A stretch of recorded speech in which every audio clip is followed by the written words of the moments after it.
kalooban ko man, ako'y handang-handang lumaban para sa ating kalayaan.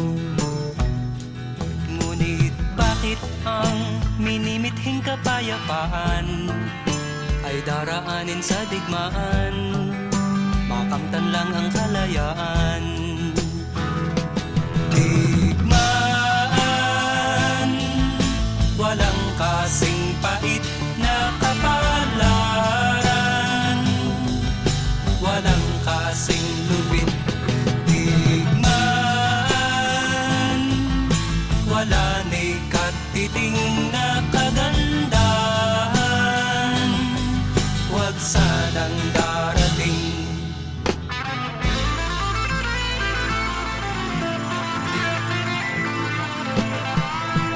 Laban sa kalooban ko man, ako'y handang-handang lumaban para sa ating kalayaan.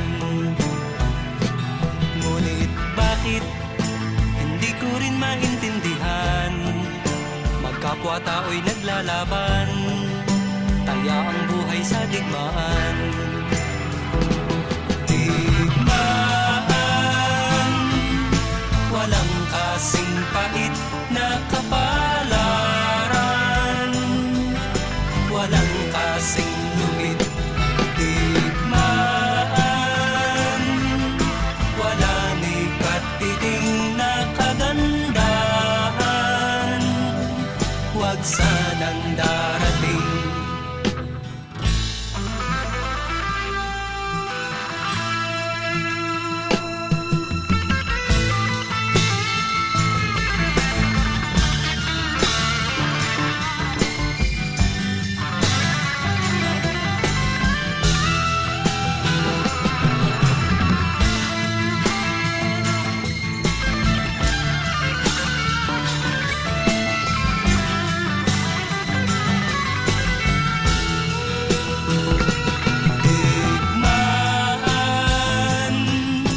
Walang kasing pait na kapalaran,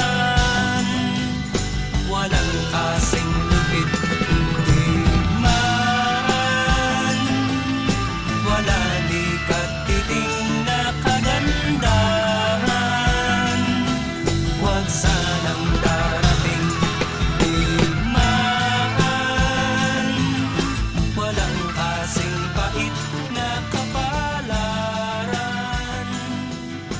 walang kasing lupit. Digmaan, wala ni katiting na kagandahan,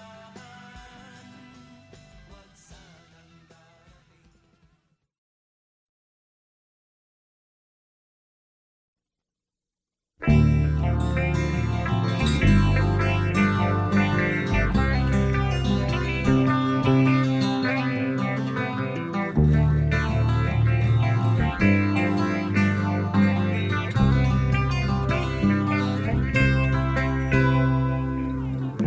Dapat ka bang mangibang bayan? Dito ba'y wala kang paglagyan?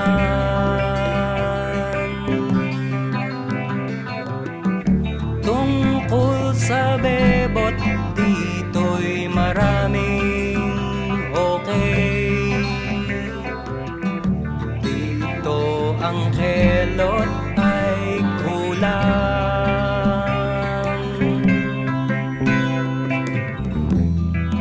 Bakit ba iiwanan ang lupang tinubuan? Dito ka natuto ng iyong mga kalokohan. Baka akala mo'y ganon lamang ang mamuhay sa ibang bayan. At kung ikaw ay mag-aasawa, ang kunin mo ay Pilipina. Pagkat magaganda ang mga Pinay.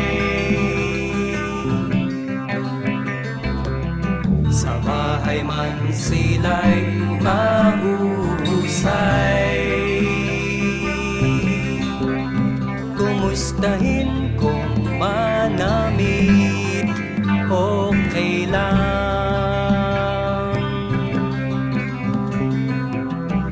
At kung umibig ay lalong okay ang Pinay.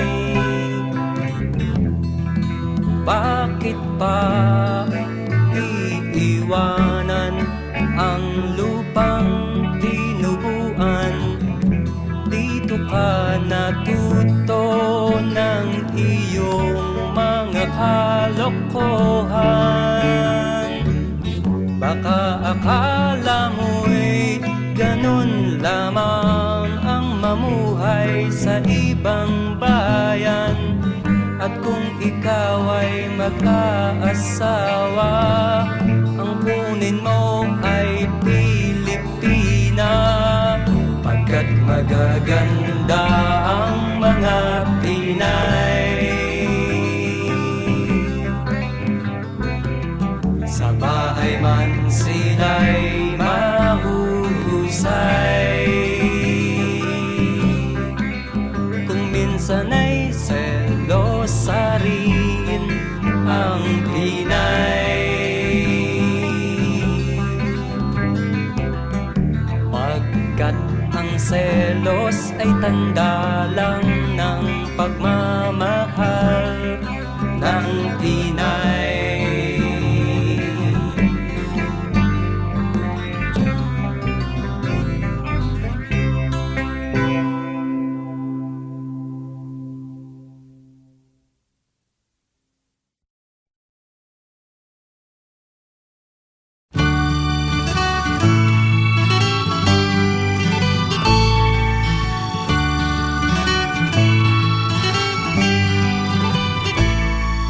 Ako'y isang Pinoy sa puso't diwa, Pinoy na isinilang sa ating bansa.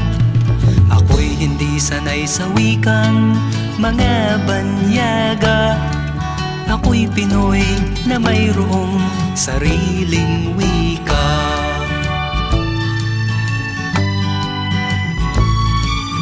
Wikang pambansa ang gamit kong salita.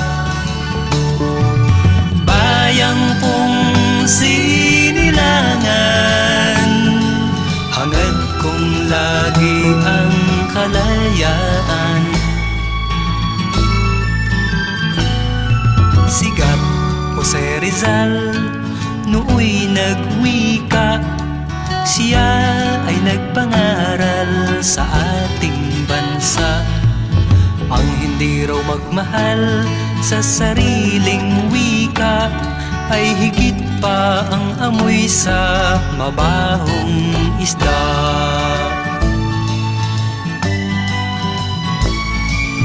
Wikang pambansa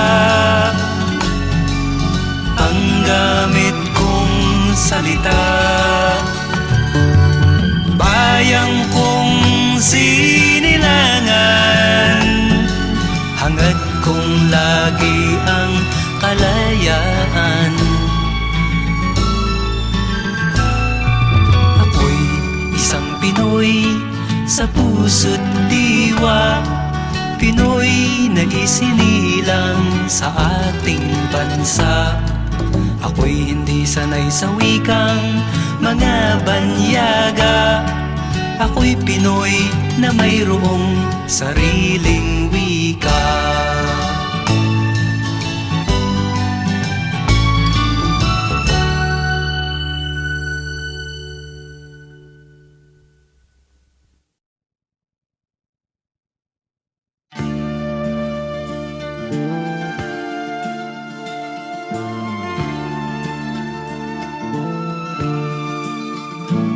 Nakaupo ako, lumalamon sila. Masasaya itong aking mga kaibigan. Abot kamay nila ang bunga ng puno, Dahil balikat ko ay ginawang tuntungan, habang namimitas, lalong natatakam. Sila ay para bang wala ng kabusugan, kahit alam nilang mayroong mga langgam, at ang aking paa ang siyang inuupakan. Nais ko nang magpahinga, marami na akong nagawa at natulungan. Ako'y labis na nag-aalala, baka ang puno ay tuluyan ng maubusan ng bunga.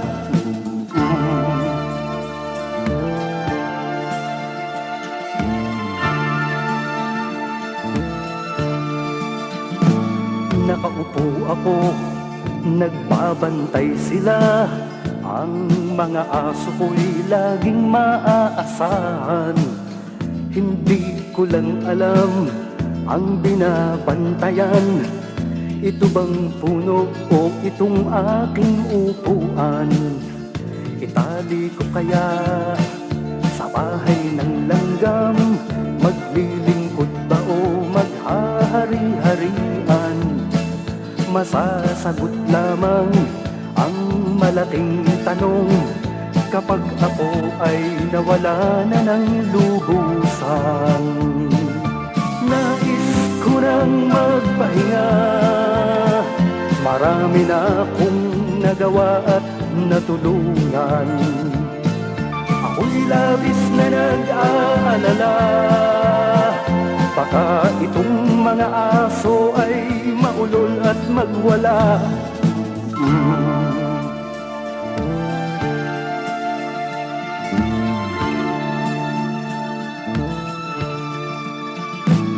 Nakaupo ako, naiinggit sila. Silang nais na pumalit sa aking upuan. Ayokong tumayo sa upuang ito, kahit ito'y sinusurot at inaanay. Ang upuang ito ay para sa bantay ng punong ang ibinubungay kayamanan. Nangangamba ako kung uupo sila, baka ang puno ay lalong mapabayaan. Nais ko nang magpahinga, marami na akong nagawa at natulungan. Ako'y labis na nag-aalala, marami ang magtutulakan, makuha lang ang aking upuan.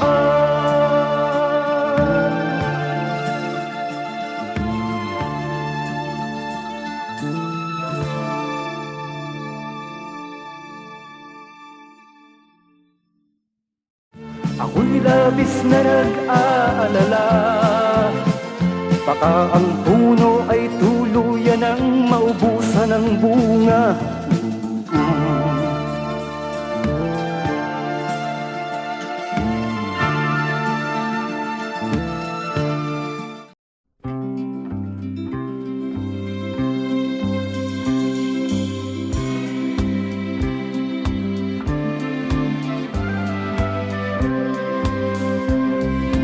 May liwanag kung mayroong dilim, may sagot kung may katanungan. May hangganan nga ba ang isip? Bugtong-bugtong subukin kung ito'y matutugon. Hindi hayop, hindi tao, ngunit mayroong ulo. Kadalasang kasama ay mga karpintero. At kung ito'y ililibing sa kahoy o bato, kailangang pukpukin ng martilyo. Bugtong-bugtong subukin kung ito'y matutugon. Hindi hayop, hindi tao, mayroong butot balat. Mahaba ang bituka at ito'y lumilipad.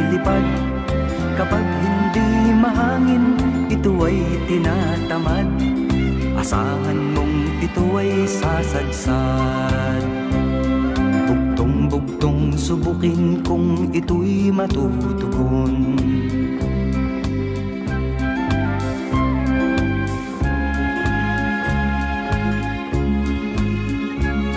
May dila nga ngunit ayaw namang magsalita. Kambal sila't laging kasama ang isa't isa. Itali o igapos kahit higpitan mo pa, tiyak silang sa'yo ay sasama. Bugtong-bugtong subukin kung ito'y matutugon.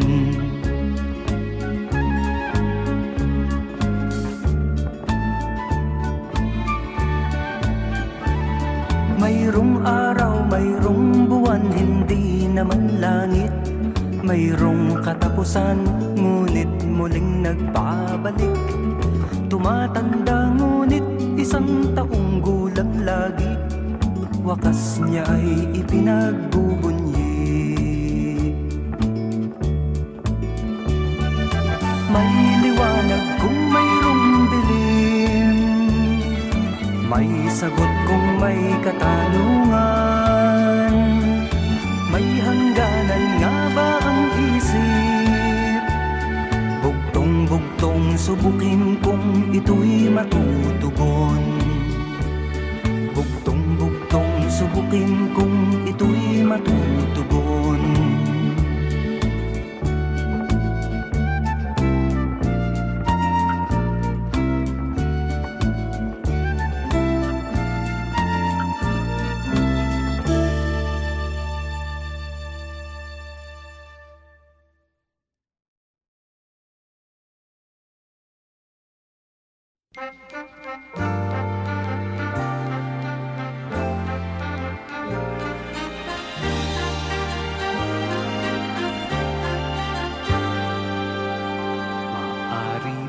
Maari bang umusog-usog ng konti?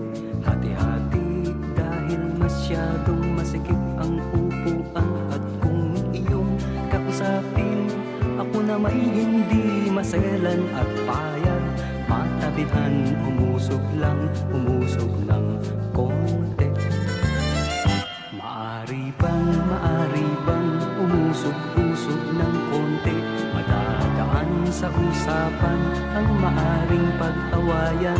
Sakali mang mayroon kang napapansin, sabihin lang. At kung makatuwiran, ako'y uusog din kahit konti. Hindi naman buong-buo ang hinihiling ko sa'yo, ngunit kahit kapiraso mano'y magkasundo tayo. Iba't iba ang katuwiran ng tao sa lipunan, ngunit ang kailangan lang tayo'y huwag magtulakan. O kay raming suliranin, oras-oras dumarating. Dahil di kayang lutasin, hindi na rin pinapansin. Subalit kung tutusin, iisa ang dahilan. Kaibigan, ayaw nilang umusog ng kahit konti. Hindi naman buong-buo ang hinihiling ko sa iyo, ngunit kahit kapiraso mano'y magkasundo tayo. Iba't iba ang katuwiran ng tao sa lipunan, ngunit ang kailangan lang tayo'y huwag magtulakan. O kay raming suliranin, oras-oras dumarating. Dahil di kayang lutasin, hindi na rin pinapansin. Subalit kung tutuusin, iisa ang dahilan. Kaibigan, ayaw nilang umusog ng kahit konti. At kung iyong kausapin, ako na may hindi maselan at payag. Matabihan, umusog lang kahit konti.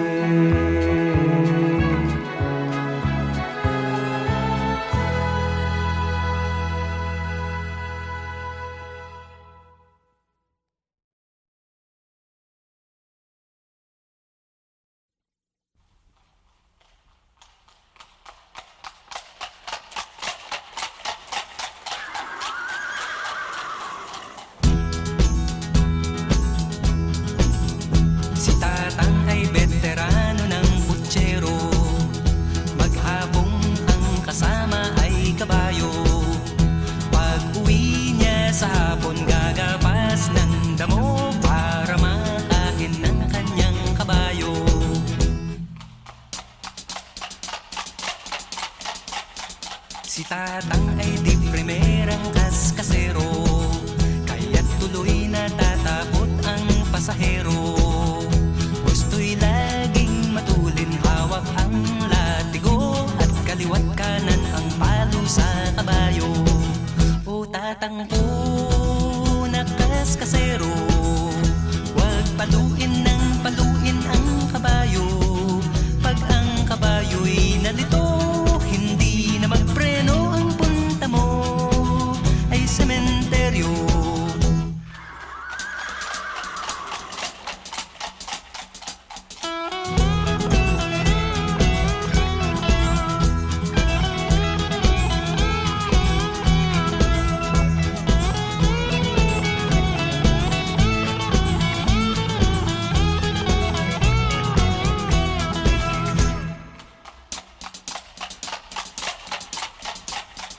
Si Tatang sobrang tigas ng ulo, di maawat sa pagiging kaskasero.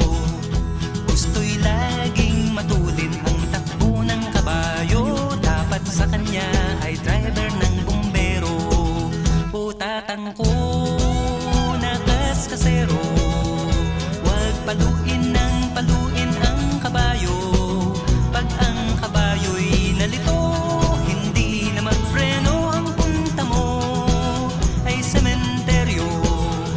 Tatang ko na kaskasero, huwag paluin ng paluin ang kabayo.